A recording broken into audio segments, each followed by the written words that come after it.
उत्तराखंड से बरेली के fun city आए स्कूल के ट्रिप में 12वीं की छात्रा की पूल में गिरने के बाद अचानक मौत हो गई। पूरे ट्रिप में हंसी खुशी और मस्ती का माहौल चंद सेकंड में ही गम में बदल गया। शिक्षकों के साथ छात्र छात्राएं भी दहशत में आ गए। वहीं छात्रा के परिजनों ने स्कूल प्रबंधन पर गंभीर आरोप लगाए हैं। जानकारी के मुताबिक चिल्ड्रंस डे के मौके पर हल्द्वानी मुखानी स्थित केवीएम स्कूल के छात्र छात्राओं का एक ग्रुप बरेली फन सिटी घूमने गया था, जहां अचानक 12वीं की छात्रा की पूल में गिरने से मौत हो गई। वहीं परिजनों ने स्कूल प्रबंधन पर लापरवाही के आरोप लगाए। उन्होंने कहा कि बच्ची को एम्बुलेंस में बरेली से हल्द्वानी अस्पताल लाया गया, जबकि बरेली में ही बड़े बड़े अस्पताल हैं। पूरी की पूरी लापरवाही स्कूल प्रशासन की है। सबसे पहले तो कॉल करके बताते हैं यहाँ घर पे कि आपकी बिटिया बेहोश हो गई है, हम इसको हॉस्पिटल में ले जा रहे हैं। उसके बाद तुरंत बाद फिर कॉल करते हैं कि आपकी बिटिया नहीं रही, तो इस तरीके से इन्फॉर्मेशन नहीं दी जाती है। उसके बाद मैंने उनको कॉल किया, मैंने यहाँ से नंबर लिया, घर से उनको कॉल किया। मैंने कहा बताइए क्या हुआ। उन्होंने बोला ऐसा ऐसा हुआ, हम इसको हॉस्पिटल में ले गए हैं।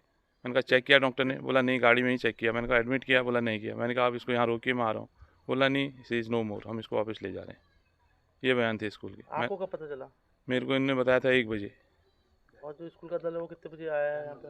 अब स्कूल का दल तो यहाँ कितने बजे पहुँचा? शाम को 4 बजे पहुँचा, क्योंकि मैं तो शाहजहाँपुर हूँ। इनको मैंने बोला आप वहाँ से रोक के मैं पहुँचता हूँ अगले 2 घंटे के अंदर, बरेली लाओ, किसी अच्छे हॉस्पिटल में ले जाइए। ये लाए नहीं, क्योंकि जितनी देर में इसको हल्द्वानी लाए उतनी देर में मैं वहाँ पहुँच जाता, तो इनकी ट्रीटमेंट उसका बरेली में हो जाता, किसी हॉस्पिटल में हो जाता। उससे बरेली नज़दीक था, इनको बरेली ले जाना चाहिए था। बरेली नहीं ले गए, सीधे इन्हें हल्द्वानी उठा के लाए उसको, और कहीं एडमिट भी नहीं किया। कल स्कूल की घोर लापरवाही के कारण हम लोगों के बीच से चले गई, उसकी मृत्यु हो गई। और बड़ा दुख का विषय है कि यूपी पुलिस को इसकी पूरी घटना की जानकारी, जैसे अभी हमें मीडिया के माध्यम से अन्य माध्यम से मालूम पड़ा, यूपी पुलिस को इसकी जानकारी होने के बावजूद एक निजी एम्बुलेंस में वो बिटिया चोरी छिपे घर में छोड़ने का इन लोगों ने एक षड्यंत्र रचा, जिसको मोहल्ले के लोगों ने विरोध करने पर पिताजी के आने पर बॉडी यहाँ खुद स्वयं परिजन लोग सूत्रधारी लाए, यहाँ उस बॉडी को डेड बताया गया।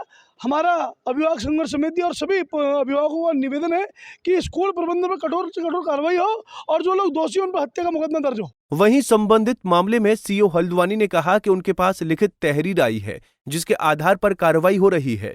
फिलहाल छात्रा का पोस्टमार्टम किया जा रहा है, उसके बाद मुकदमा दर्ज कर विवेचना शुरू की जाएगी और विवेचना के आधार पर ही आगे की कार्रवाई की जाएगी। सबसे पहले जो हमारी प्रक्रिया है ना, पोस्टमार्टम अभी चल रहा है और इसके बाद तुरंत मुकदमा पंजीकृत किया जा रहा है और उसके बाद जैसे भी जो चीज़ें आएंगी उसके हिसाब से फैक्ट फाइंडिंग के हिसाब से आगे बढ़ाया जाएगा विवेचना को। देखिए अभी तक तो यही है कि तहरीर दी है, उनकी तरफ से तहरीर आई है, तो उस पर कार्रवाई हो रही है। देखिए अब वो सारी चीज़ें विवेचना का पार्ट है। बहरहाल छात्रा की मौत के क्या कारण रहे, इसके बारे में अभी तक कोई जानकारी नहीं है, लेकिन अगर छात्रा का बरेली के ही किसी अच्छे अस्पताल में इलाज करवाया जाता तो शायद छात्रा की जान बच सकती थी। पंजाब केसरी टीवी के लिए हल्द्वानी से तारा जोशी की रिपोर्ट। हमसे जुड़े रहने के लिए हमारे YouTube चैनल को सब्सक्राइब करें और नई वीडियो की नोटिफिकेशन के लिए बेल आइकॉन को दबाएं। अगर आप ये वीडियो Facebook पर देख रहे हैं तो लाइक जरूर करें और ज्यादा से ज्यादा शेयर करें। धन्यवाद।